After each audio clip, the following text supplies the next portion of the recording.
Hello and welcome to another Michael's Hidden Cup game. We are on game number 11 between Judith Collins and Jacinda Ardern. We are in the quarterfinals, everybody, and here are some lovely turtles. Before we just start on the box turtles in the center of the map. Valley here in the blue. Judith Collins playing as the Mongols. We've seen the Mongols before. We know what their bonus is. 40% hunting.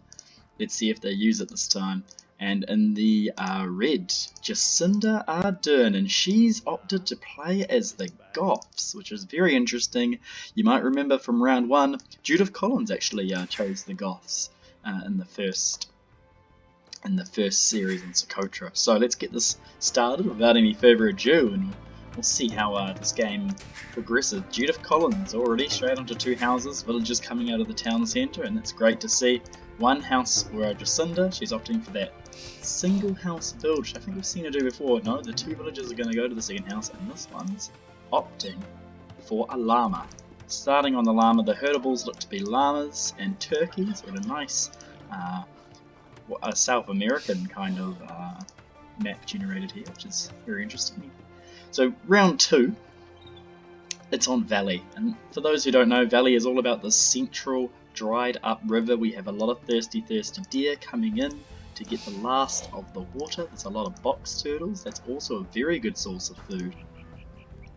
And so what we should see here is a lot of aggression at the start of the game as the players fight for some space as well. They want to collect all this food as fast as possible because that's going to lead to a really strong castle time.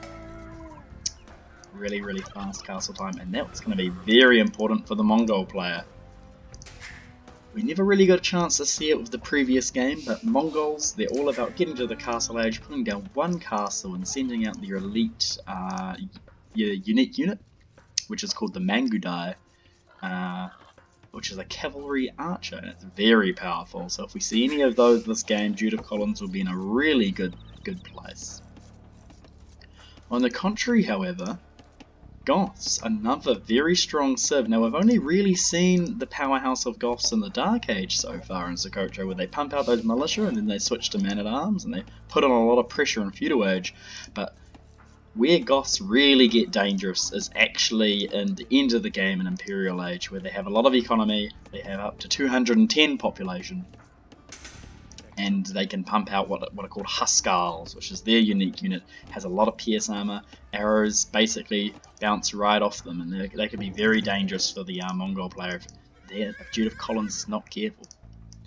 Something I should point off, we have the current Prime Minister of New Zealand and the leader of the opposition, so really this game is just going to be a premonition, like a prediction of how the election's going to go in, I think it's October now. They pushed it back because of COVID. Going down here with the scout, Judith Collins, trying to get an idea where Jacinda Ardern is, and I think she's guessing that Jacinda's down here, quite a far way away, but it's actually the other way around. I think Judith has noticed this, and she's going to go up this way and probably scout the main gold of Jacinda. Let's hope no one gets caught accidentally underneath the town centre of their enemy, seeing that happens when that happens. You lose your scout for free. First boar coming in now for Jacinda. And we're also just finishing up our first boar and bringing the second one in there. Nice, great timing on those boars actually by Judith Collins. As soon as one's done, the next one's there underneath the town centre. Really good timing to see. Oh, trying to get the snipe. But this scout is too fast. Jacinda Ardern's onto it. She's not losing that scout too early this time. Just going to get some food, and we'll see who's going to go to the middle first. Usually this is going to happen shortly after those boars are eaten up, and that's going to happen really fast for this Mongol player. You can see how quickly they're just burning through that food. That's 400 food in the bank already, and we just saw that boar go, and that's like a minute. A lot of villagers, and they are doing work there, and here we go, sending more off, and they are without a doubt going towards the centre, putting a mill somewhere perhaps, and they're going to capitalise on all of this hunt and hopefully these shorefishes as well. Fish. Box turtles, really. They're actually pretty cute. Look at them go. We could actually just sit here and watch these all game. Oh no, someone's housed. We can't watch the turtles. Oh, Judith Collins is housed. How embarrassing. On the other side of the map, oh, a little bit of a Bengal tiger attack. Nothing Loom can't handle though. We'll notice Judith Collins has Loom. So does Jacinda Ardern. This is not their first rodeo. They've played Socotra. They know what happens when you don't get Loom. They've seen round one. Here we go, coming forward with a villager, Jacinda Ardern, just a single villager, and I find this interesting. This is either doing a preparatory mill, or opting for some walls. I really want to switch to Jacinda's point of view very quickly. Very interesting household here. I don't really agree with it, but if you look at this, yeah,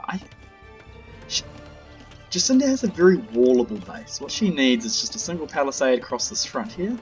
Or even between these two here, to keep the gold, and then back towards this wood, and then a house or a barracks inside these gaps, and then you can actually quite easily, with one villager, just slowly work your way back down to the other side of the map, and it'll give you a huge open area, plenty of resources to boom behind, and that's exactly what a Goth player wants.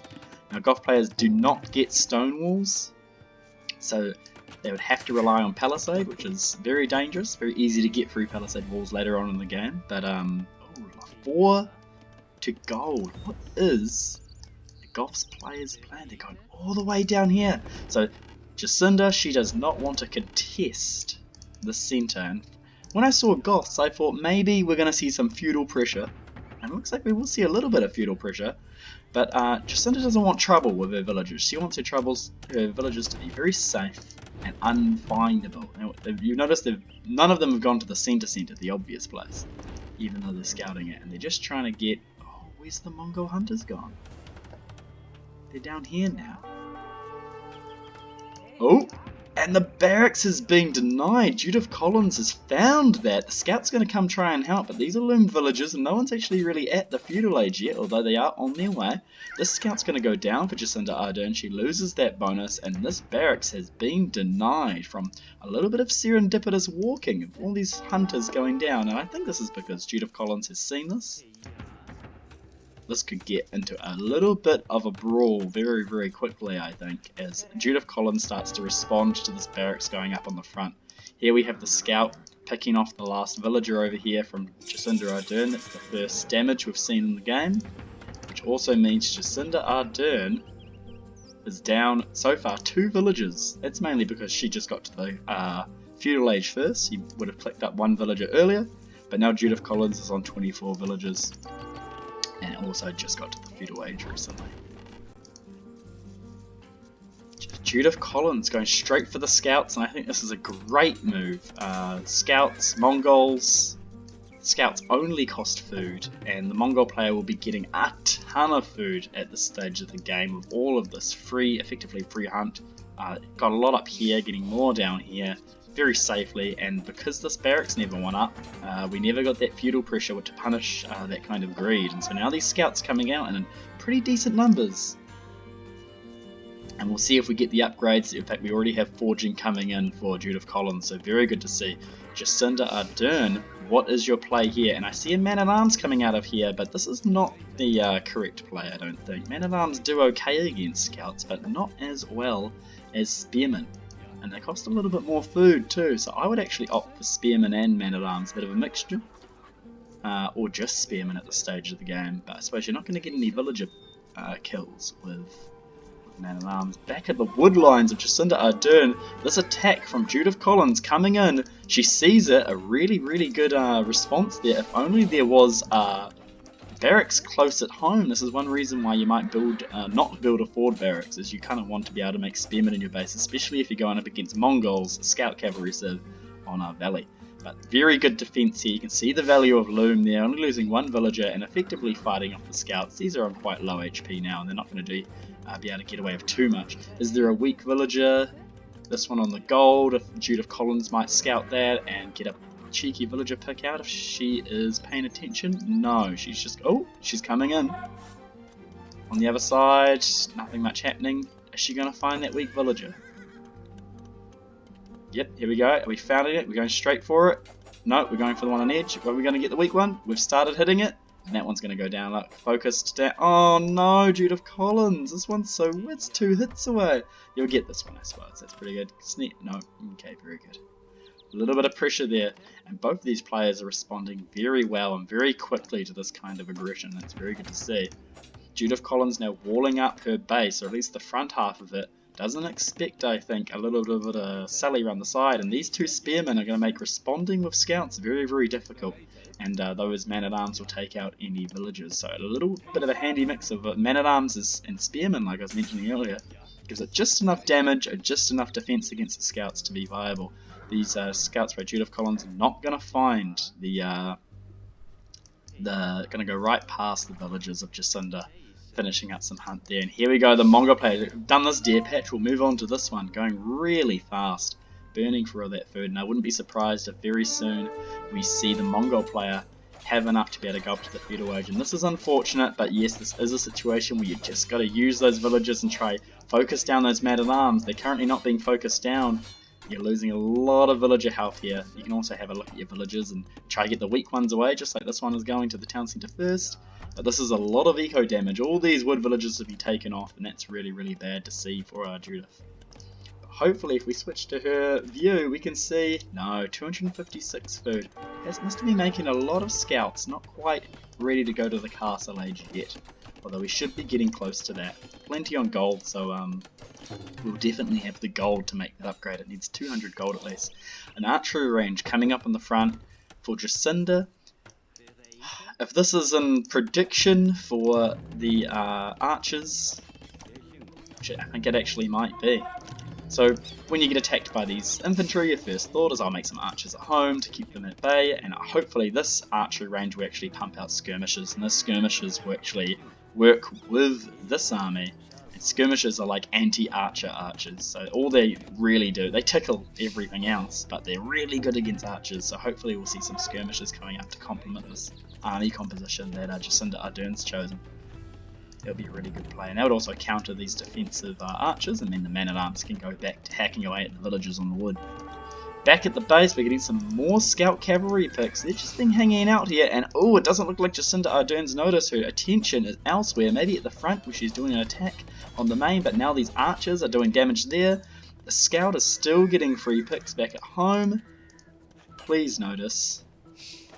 I think it's already killed 2 or 3 villagers. In fact, if we look at the villager populations, oh, we're starting to get a very clear lead from the Mongol player at this stage. 38 villagers for Judith Collins, and only 24 for Jacinda Ardern, and that's mainly down to TC idle time and things like this happening. This scout is going to take out so much damage. That's a good thing that the hunters at the front are still working, although they do have to walk quite a far way now. A lot of pressure from the Goth player, and you can see these skirmishers are a fantastic choice. Get the skirmishers out, you can counter those defensive archers.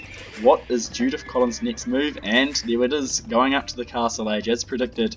She hopefully should switch a lot of these woodcutter villagers to stone right now on the way up, get as much castle stone as possible, and then drop a castle in defense and pump out Mangadai and win the game.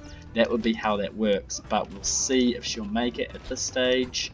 Not a lot of gold, queuing up a lot of units, having to deal with that pressure. Here's the switch to stone, a little late, maybe too late. She's already almost at the castle age. It would have been better to hit the castle age and drop a castle right here, or maybe even at the front here. Delete some of this wall and get coverage on all of these mining sites. It'd be really, really strong. But not a lot of farms here, but again, remember, it's a Mongol player. They actually have the hunters at the front getting most of their economy. No need to repair this. Oh, there's bloodlines coming in. So this is a very important research. It gives all your cavalry more HP.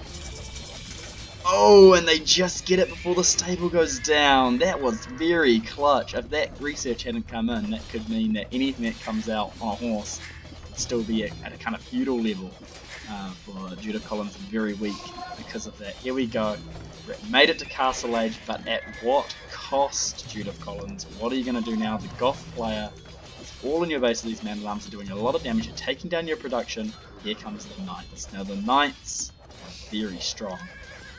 but you might need 5 or 4 to clean up this army. Thankfully we have this stable in the back. We need another stable, yep, and we need a siege workshop. I'd like to see a Mangonel or Scorpion coming out of there to help deal with the Goth player. And I don't want to call it too early, but I think this is going to get pushed back. I think this all-in that Jacinda Ardern has pulled, although this is really good pressure, it's about to be met by Castle Age units and Castle Age solutions. And soon, a castle. We're on 430 stone for Judith Collins. We need to calm and pressure and raid this stone. Here we have, like I said, these skirmishers, very good against archers, but these 2 knights will take out all of those skirmishers, no problem at all. And when you add more in like this with the reinforcements, this is going to be a big problem. All of these men-at-arms need to get involved.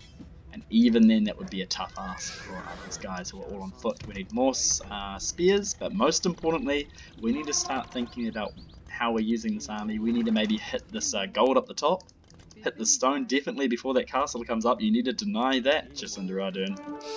It's the biggest of the houses. A lot of production happening on the front, and also we need to think, what is the economy like for Jacinda Ardern right now? Oh, what she needs to do, not a lot of wood, but she really needs to get a market up. Getting destroyed on the front by those knights. These spearmen are really making a difference here. In fact, Judith Collins might have a little bit of problem. She's engaged on these spearmen a bit too frivolously in my opinion. This Mangonel coming forward, and this could do a lot of damage to these men-at-arms. Will it hit the knight at the same time? Bam! That's a lot of health gone. Should be attacking the ground in front of the... Oh, yep, not a bad thing. Get the villagers to repair it too whilst we're going. And here comes the castle drop right on the berries. I mean, this is kind of like an emergency and necessary castle to drop. I think Judith Collins is thinking, I just want Jacinda out of my base right now, and not necessarily thinking about the best place to put the castle, but it does guarantee more stone.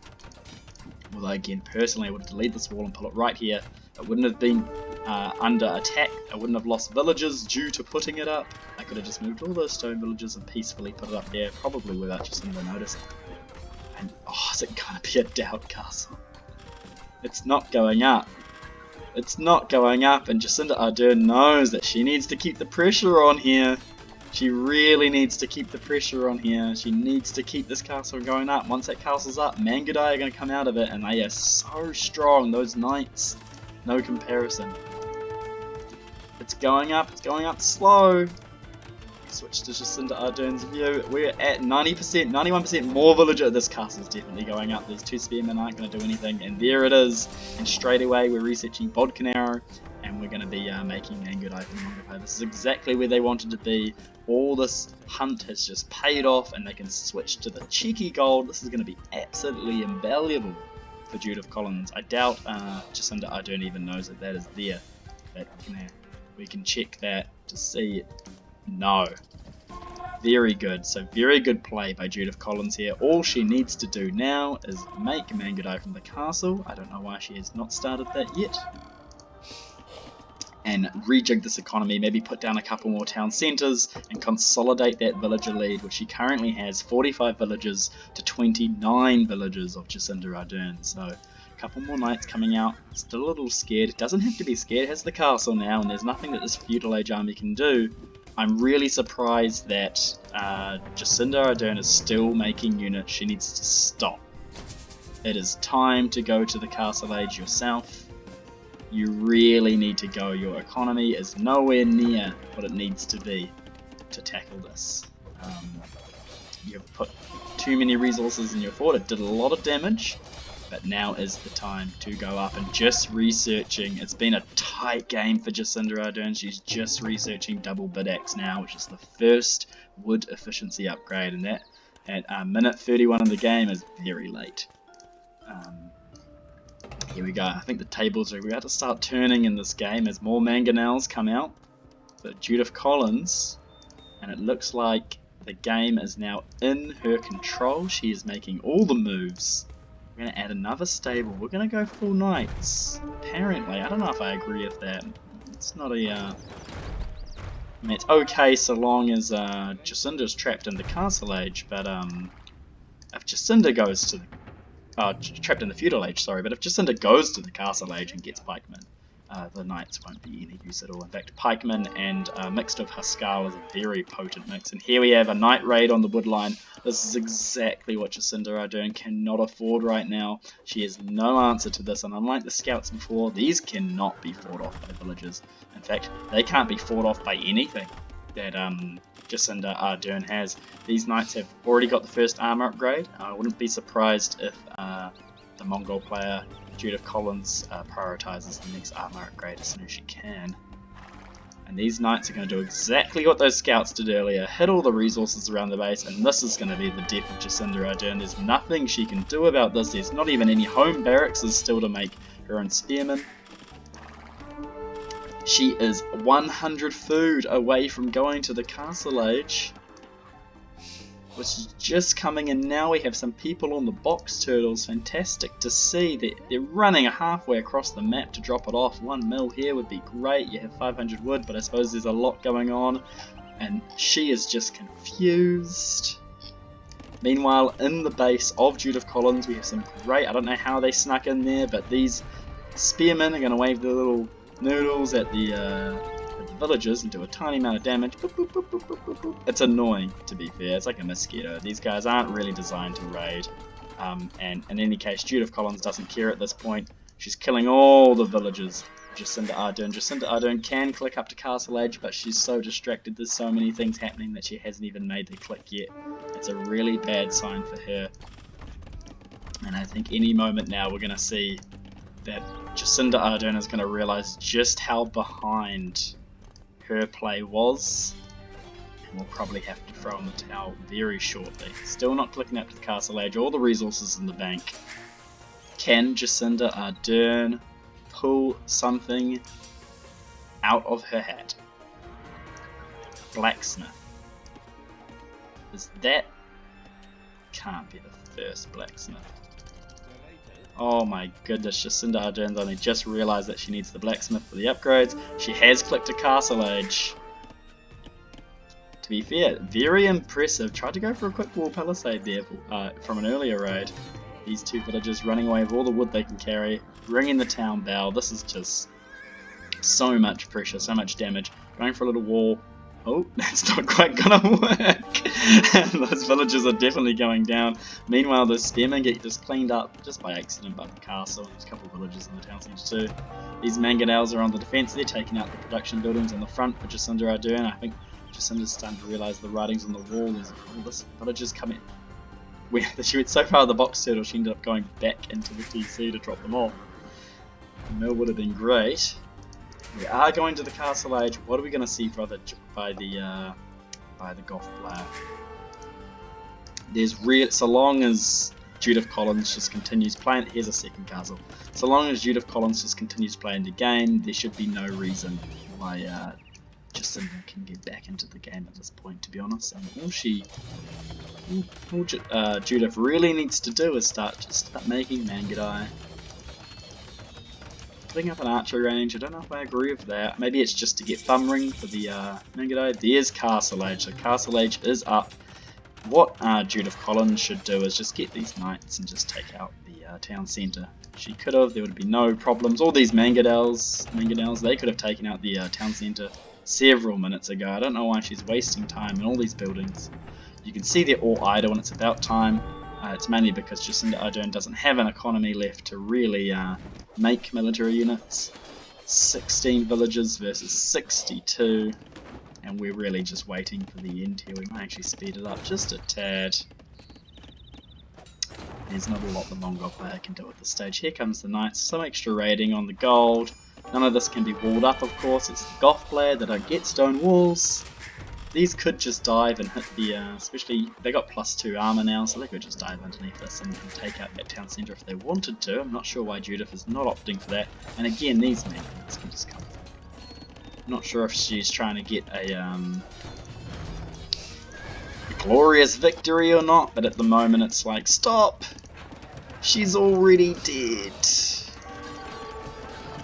There goes some more villagers, can't even get that market up, and here comes the "you can resign" castle in your face. Your time has come, Jacinda Ardern. and there's nothing you can do about this. These Mangudai are finally out. I'm glad we got to see them in a fantastic unit. Very fast, very powerful, and they will be taking out villagers left, right and centre. There's the castle in the face, and surely Jacinda's thinking, oh, the writing is on the wall. We're going to go grab some wood at the edges, we're going to go get our own mining camp. We have 486 stone, maybe if I can get a castle. Thanks Jacinda. Maybe if I have a castle, palisade walls around the gold. This should have been done after the scouts attacked the first time. Here's a siege workshop, that's completely unnecessary. Just there's no villages, just go in with all your siege, you got plenty. And this is just a consequence of the strategy that Judith Collins has posed. You'll notice that during that time when she first got to Castle Age, it was actually really tough. She was under a lot of pressure, but she did manage to hold the course from the feudal age pressure of Jacinda Ardern. And it was way back here where they were taking down her buildings with men-at-arms. It was very tricky, but she got off just enough knights and just enough pressure and got that stone just quick enough. Had the Mangudai taking out the villagers very quickly, very strong. Missing a lot of shots, but that's alright. And the writing is on the wall. But yeah, very good job at holding off that feudal aggression, Judith Collins. And it pays off for you in Castle Age, all that technology. And we're over here at the very back of the base. I think Jacinda Ardern's just trying to play a little bit of hide and go seek here. It's not really going to work out. She might get one more villager kill for the game, but it looks like, ladies and gentlemen, that I got a castle.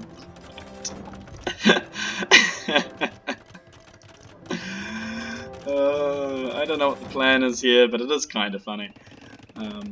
Obviously, Judith Collins might be slightly concerned and chuffed, and it's not going to be long before she scouts the whole map, and well, this castle will actually start shooting, and there we go.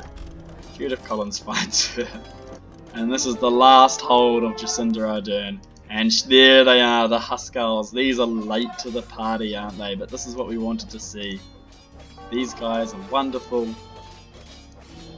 They have a lot of pierce armor. This is the perfect counter to the Mangudai. And it would have been ideal to have these a tad earlier. We should have stopped our production in Feudal Age. Really should have. I mean, a little bit too heavy on the feudal pressure. We could have got into castle just a tad earlier, and that might have saved us the game there. But we got the castle in the end, albeit too late. Very good game from both players, Jacinda Ardern and Judith Collins, really showing us some of the strategy involved and some of the back and forths and the natural ebb and flows of the game. Very good to see. Congratulations to Judith Collins, a fantastic example of how Mongols should be played on this map. Capitalizing on the deer and going for that fast castle, surviving the feudal pressure by a fraction of a hair. That's exactly how you meant to play, and then you can see such a strong bounce back as soon as you hit castle when you do that. I would have liked to see another 2 town centres, but you didn't need it. Amazing game. We'll have a look at the statistics here. Units killed, huge KD in favour of Judith Collins, and that was just would have been basically the end of the game there. But looking at the economy, you can see Jacinda Ardern not that far behind on the food collected, but an extra 3,000 food is almost certainly that Mongol hunt bonus paying off there. A lot more gold and a lot more wood. Pretty good feudal times for both of them. Quite good for Judith Collins. She can tell she went very quickly on the feudal there and did exactly what she needed to do. And a nice villager high there too. Total castles 3 in the end, scattered throughout the map. And wow, the game was over shortly after Judith Collins hit Castle Age around about here. But Jacinda Ardern likes a good game of hide and go seek. Well, I hope you enjoyed that game. I certainly did. Fantastic Mongol play by Judith Collins, and she goes on to play in the semi-finals. This has been Game 11 of the Hidden Cup, and I'll see you next time.